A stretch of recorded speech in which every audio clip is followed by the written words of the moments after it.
This presentation, titled Exit COVID-19 More Robust Than You Were Before, Put in Place a Holistic BCMS, comes to us from Dhiraj Lal.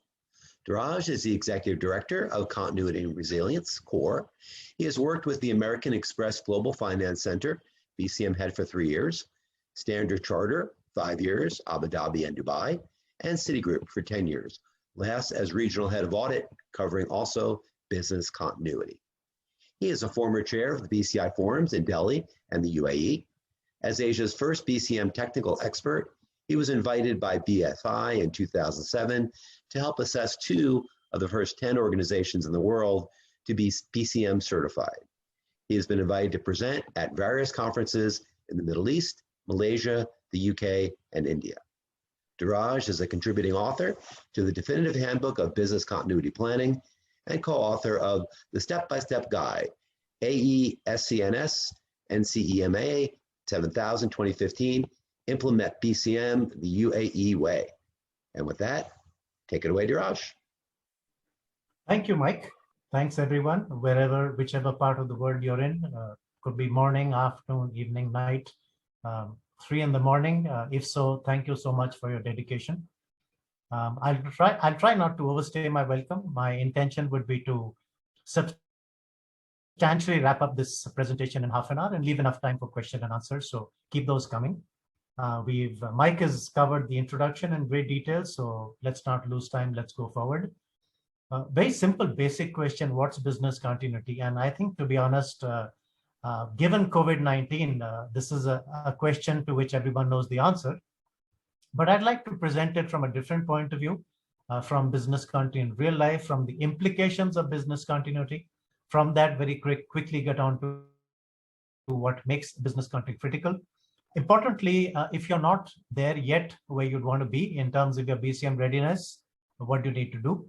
And it's strongly recommended that anyone and everyone take this opportunity to build in robust BCM, so that at least the past is the past, but as you start coming out of COVID-19, at least you are as resilient as you'd want to be. And you've therefore used this as a learning opportunity, as they say, sharpen the axe. And when you come out, you're leaner, meaner, fitter, and more equipped to deal with the world of tomorrow. So how do you put in place BCM? A quick flick through of that. And lastly, business continuity management system. The Exemplar Expo is about management systems. It's not just about putting the basic competencies in place. It's making sure that they work day in and day out. And it takes probably the people out of it. Even more so important, looking at the fact that we've just been through COVID-19, and for all you know, we'll have to live with this for the rest of our life. So management systems really have the advantage that once the system is programmed, then people may come and people may go, but the system goes on and on. So I think that's what really makes this initiative by Exemplar very special. Thanks, Exemplar, for this great thought. And I really hope people take this thought and actually implement it to its final destination. With that, quickly jumping into the presentation. What is business continuity? As I said, I'm sure you know it, nothing new. And in the last probably 1 year, everyone who didn't know got to know. But just look at BCM in real life. This is a real instance. KFC runs out of chicken in logistics fiasco. This happened in the UK. KFC had another supplier.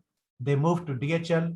DHL got it all wrong, and all outlets in the UK were stocked out for a long period of time. Embarrassing, of course. Social media went wild, of course. Their competitors took a poke at them and had some fun at their expense. And of course, KFC had no option but to take that sportingly. At this point in time, about 203 likes, 89 people tweeting. Not great, but some noise, not the kind of publicity I think KFC would have wanted. And then it gets worse. People start contacting the police, and the police say, excuse me, I mean, what do we have to do with it? It's not a law and order situation. But importantly, by now 18,000 likes and 10,600 people tweeting about it. Now this is noise, and this is noise. It's probably a cacophony, not just in the UK, but probably across the world, Europe, or many other locations. So even places where KFC did not have a stock out issue and was perfectly all right, probably they lost business too. What does that teach you? Implications of downtime, not a good thing to do. As Warren Buffett has apparently said, you can spend a lifetime creating a reputation, but lose it in a matter of minutes or seconds. Implications of downtime for KFC, and even for you if this happened to you tomorrow. Certainly loss of revenues and profits if you're a commercial organization. Pressure on cash flows, your expenses keep ticking on. In fact, you have extra expenses probably. Revenues are literally zilch for these few days. Loss of reputation with the customers and the public, embarrassment, explanations. Will those customers and the public even come back? Is that a temporary loss or a permanent loss? Regulatory growth in some cases, maybe not in this industry, but in financial services, insurance, and many others, telecom, stock exchanges. Certainly the regulator will come and beat you up big time, probably fine you. Social media trolling, in this case, yes, I think the world had a lot of fun at KFC's expense. Interestingly, KFC had a pretty tongue-in-cheek response, which I'm not going to put out here. Go ahead and take a look at it at in the internet if you like. Interesting, and I think they came back into the game with a sense of humor. So that was the nice part of the whole thing. Certainly needless effort and cost in bringing things back to normal. Probably KFC would have had to go through a sustained period to convince people that things are now all right. Okay, we are stocked up now. Come on and take a look. Wean them back, lure them back, encourage them back, maybe bring in some offers. I think they'd have struggled and lots of effort to bring things back to normal. Probably it's in the past now. Do you think people would have seen KFC as non-professional, incompetent, bad decisions, badly managed? Good chance, yes, they may have. So again, that's another thing that you need to work against and eventually get it off and change perceptions. And in a truly competitive situation, loss of customer goodwill, market share, in this case, certainly, I'm sure, temporary, if not permanent. And if it's permanent, maybe even the eventual closure of the business. We saw that in the World Trade Center scenario. There were 931 companies in the World Trade Center the day the attacks happened. 18 months later, 550 of those 931 were dead, almost 70%. They lost their customers. They never got the break-even volumes back, or adequate volumes to really carry on. Maybe they broke even, but you're not in business to break even, right? You're in business to do much more. Eventually, they closed. They said it's not worth it. So the point is, if you do allow a situation where you are stocked out, products, services, you let down your customers, it could be the beginning of the end. Let's make no two bones about that. And we've seen that happening in COVID-19 also. Perhaps the driver was not products and services. Ultimately, it all comes to the same thing. You don't get the revenues, you don't get the customers, you don't get the trust, you shut down. Other than corporate reasons, some great personal reasons to support business continuity. What do all of us want? A bigger job, a bonus, the office in the corner, fun, excitement, doing great stuff, doing new stuff. We don't come to office to clean up messes, do we? So even from a personal perspective, great reasons to support business continuity. The company does well due to good BCM, due to good customer trust, faith. I do well, so it's all aligned. So support BCM even if it's just for your personal objectives. Doesn't matter what the reasons are, but it's a smart thing to do. How do you implement BCM? Well, most of it is advanced planning, and that's very logical.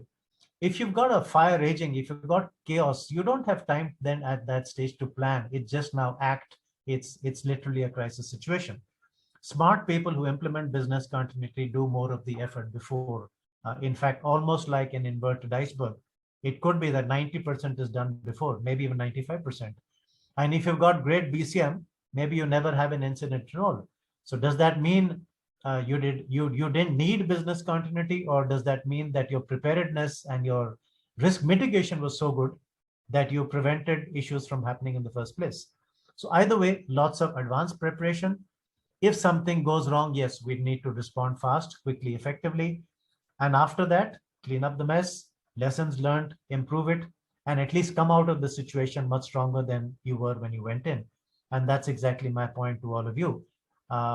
Most of you, I guess, since you're hearing this, I guess would have managed during COVID-19. Probably it may, I know most entities struggled. I don't think there is anyone at all that I know who had absolutely smooth sailing. The reality is due to a recent survey that I saw said almost zero organizations actually had good preparedness for a pandemic. They all had some preparedness. They all knew it's a possibility, but great preparedness, great readiness, all set for it to hit and manage, almost no one. So I think everyone struggled. Probably all of you struggled. Uh, Eventually, things reached normalcy and you got to where you want to be. My urgent, my honest request, my deep entreaty to you, don't stop here. Take it to where you want it to be. Put in place holistic resolution, resilience, and come out of COVID-19 much stronger, learn from it so that if anything else comes across tomorrow, you'll still be great. Normally, we call this a near miss. You almost had an issue, but you were lucky. Next time, you may not be so lucky. The near miss may be fatal. So at least learn from this and put in place something really good. Critically, something about business continuity, which I'd want you to remember, the key issue is timeline. And let me give an example. If I have to reach the airport by 4 o'clock, that's when my counter closes. I reach at 4:01, that's it, end of story. I probably missed my flight, I'll be offloaded. I missed my really important meeting. I couldn't sign my contract. My counterparty who I wanted to meet is upset, and that's it. So ultimately what we do in business continuity, the key is to know what is that reasonable timeline by when you want to resume. Your facility, your supply chain, people, utilities, connectivity, IT. What's that magic number of the time that if I resume by this time, I'll be forgiven? I may be slapped on the wrist. My customer may not be very happy, but they'll forgive me.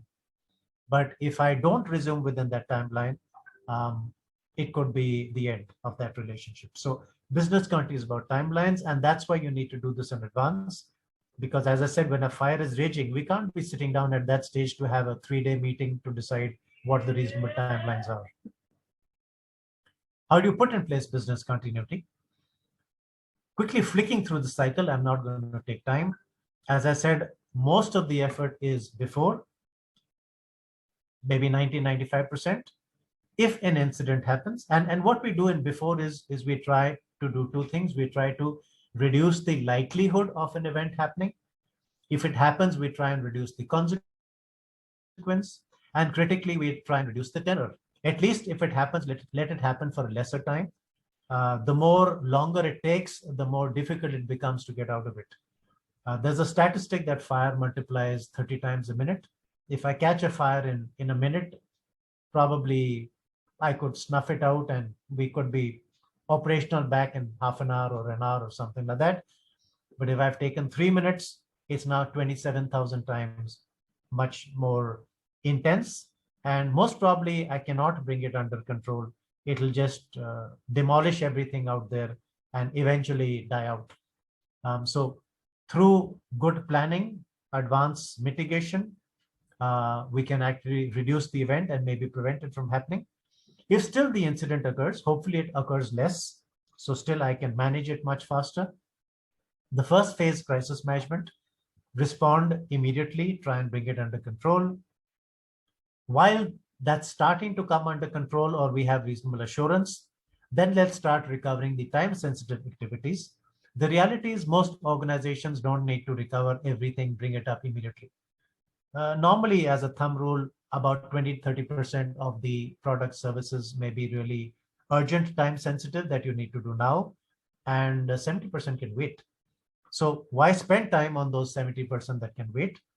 Clear your decks, focus on the important 30%. Let's remember, even your resources are down.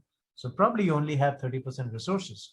So don't kill yourself trying to do everything, but in advance, be clear what must be done.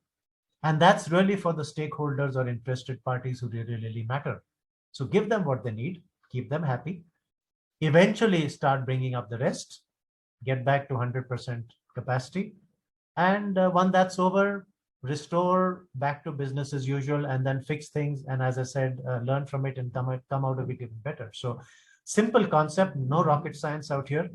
The point is to do it, not just talk about it, but to do it.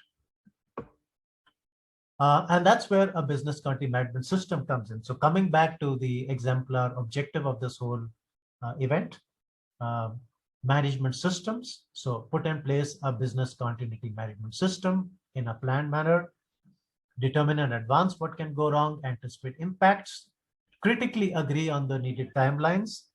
If you resume within this time, your interested parties will still be your friends and customers and want to deal with you. And if you really bust the timeline big time, there's a good chance they just move away. So what's the point then?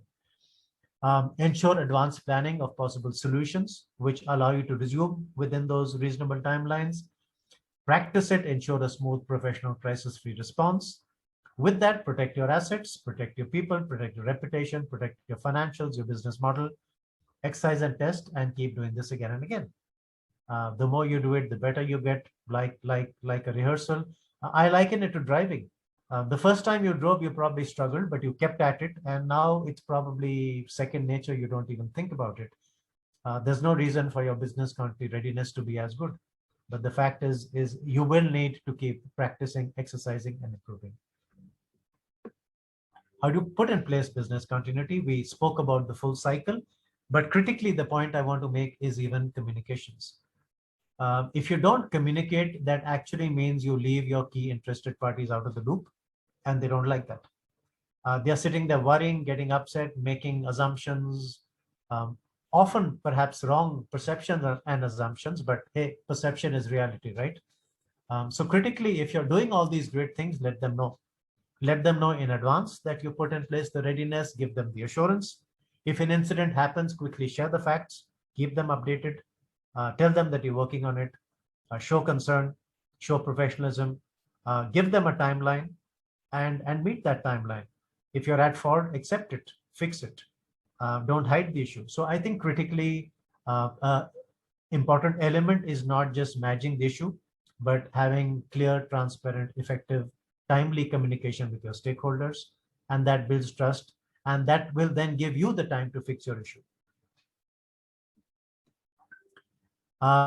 We spoke about early misses. I think we've seen all of this. During COVID-19, it's just not been the COVID-19 that we've been dealing with.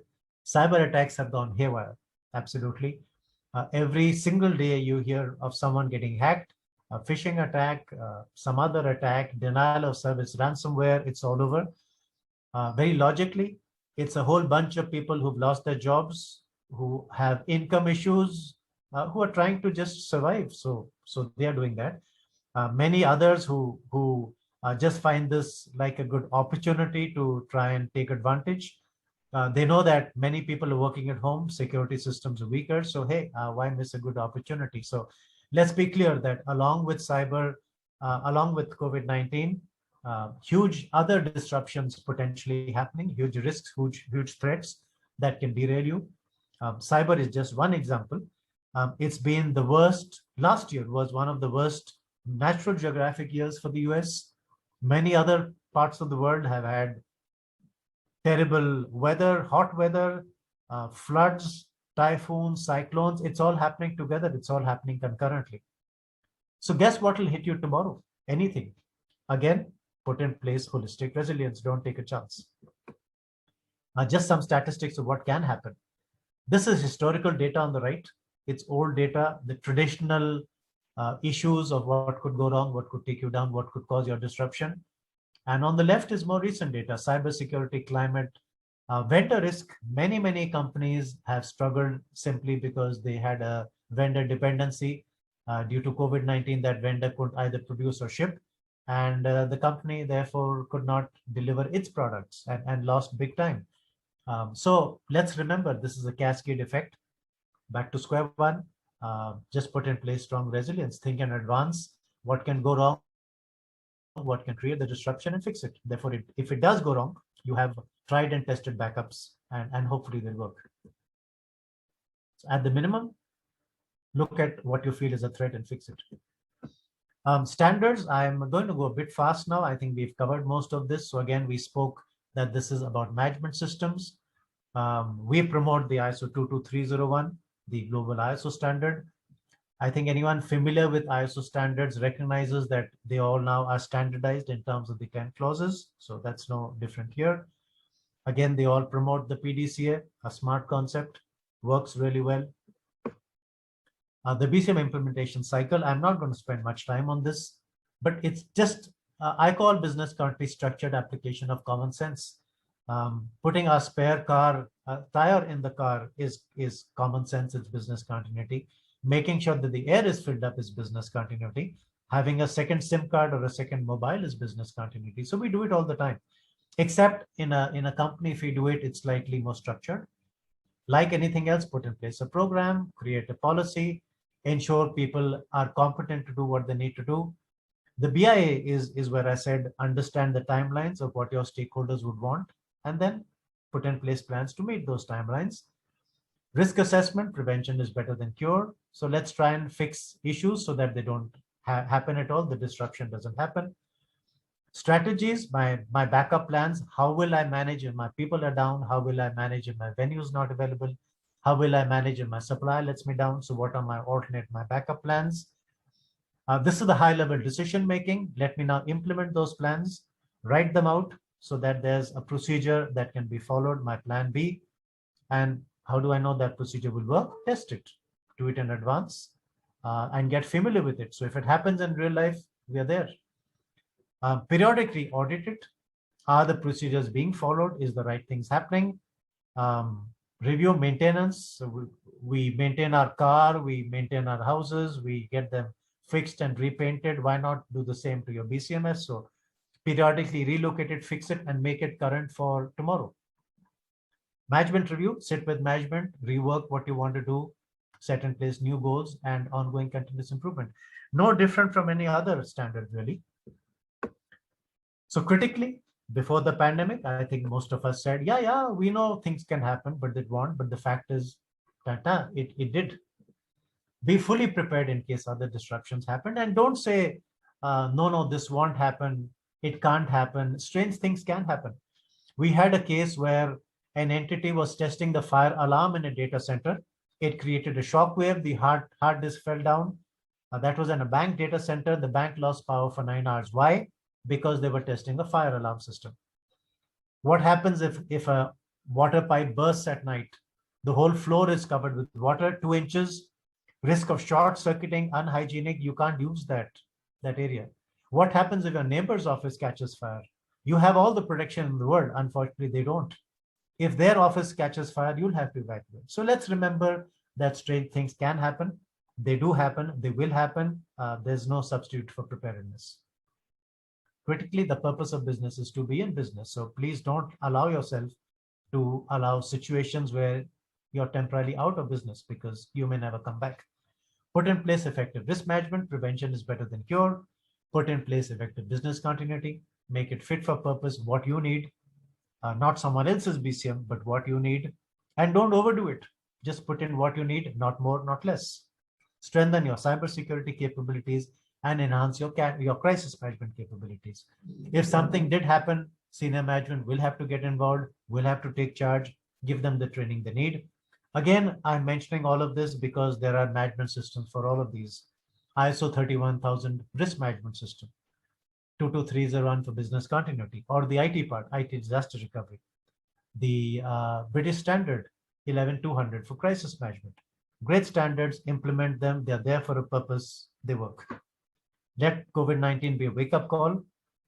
Exit COVID-19 with a complete and comprehensive holistic BCM preparedness. That's my pitch to you in terms of my suggestion. Last few minutes, how can we help you? We are an ISO 223 certified entity. We do all aspects. We consult, we train, we assess, we provide tools. Fairly recognized, awarded. Not going to take time on this, but critically our trainings. These are our trainings with Exemplar. So what we do with Exemplar as a registered training provider. We are coming up with the risk management training, 23rd to 24th June, Exemplar accredited. So it's a fantastic case study on the Boeing Dreamliner project, how 31,000 could be applied to have improved the performance of the Boeing Dreamliner project, which apparently has consumed $31 billion till date. So some great insights, very fascinating course, great results. Encourage you to do it and walk away with an Exemplar certification. The 22301 BCM internal audit course, Exemplar is, as you know, well known in the audit community for its audit courses. Most courses around are 5-day lead audit courses. The fact is most people do not need 5-day audit training. Most people do not have 5 days to spare. And they say, look, just give me what I need. So we offer a 2-day internal audit course. It's intensive, but it's value for money, it's value for time. Again, Exemplar certified, 7 to 8 July. Attend that, get in touch. 27, again, same concept. You could do the 5-day lead auditor, information security, if you had the time or if you need it. But if you're just part of an audit team, you don't need to plan, you don't need to manage, you don't need to conduct. All you're doing is perform. So 2 days is adequate, 11th to 12th August. So that's our upcoming courses. I'm going to stop now. Happy for you to raise any questions, and please do, not just happy, I'd say I'd be honored and obliged and request you to please hopefully have some questions. I hope I have not been so crystal clear that there's nothing at all. So this was the intention of this was just to start the thought process. Please do take it forward. Get in touch now in the Q&A. Write to us later if you like. And again, back to the topic. You probably had a near miss, but don't stop there. Take it further. At least use this opportunity to put in place great ongoing BCMS, so business country readiness, so that actually you can sleep at night well each and every night.